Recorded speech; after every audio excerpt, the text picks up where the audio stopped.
All right, y'all, this week's plant of the week is a Texas native that is sure to bring the pollinators to your yard, and it is the Texas Lantana. Yeehaw! So these Texas Lantana have a red, orange, yellow flower. It kind of changes as they bloom. They thrive throughout the entire summer. These have literally been blooming since April, and they will bloom until it freezes. So this is one of my mini Texas Lantanas. They are the only native lantana.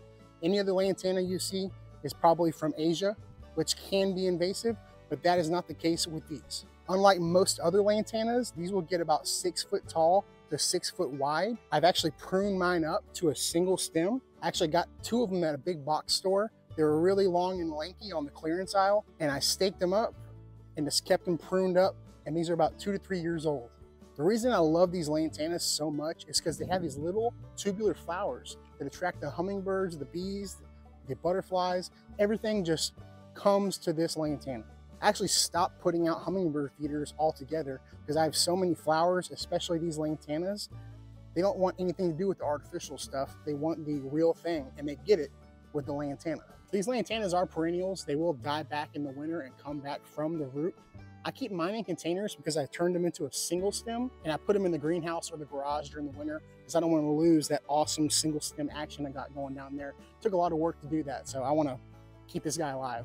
I like to keep stuff like this in pots so I can move it around the garden during different times of the year. They definitely like full to partial sun. I keep mine in the middle of the yard where there's no shade, so they're getting full sun and blooming like crazy. I do water them daily just to keep those flowers blooming, to keep those pollinators coming back to my yard every single day and help pollinating everything in the yard. So it's really important when you're watering daily and something in the container, especially something flowering, because you're flushing a lot of those nutrients out of the soil. So you want to make sure to replenish those nutrients with some fertilizer. For the lantanas, I use the Nelson Color Star. This has bone meal, blood meal. I apply this about once every 2 months, and it never stops blooming. It never stops blooming.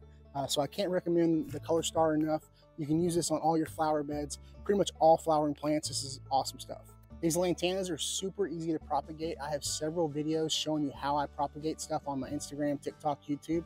Make sure to go check those out, especially because this is a native plant. If you want to introduce someone to a native Texas plant, it requires very little care. This is the guy right here. Everybody should have a Texas lantana in their front flower bed or in their backyard. The one drawback that I have with the lantanas is that the leaves make your arms really itchy. So if you're working on your lantana, if you brush up against it and you have bare skin, it's going to be super itchy. You might want to wear some long sleeves or something whenever you're doing some work in your lantanas. That's the only drawback to the entire plant. It's drought resistant, it is heat tolerant, it comes back after the freeze.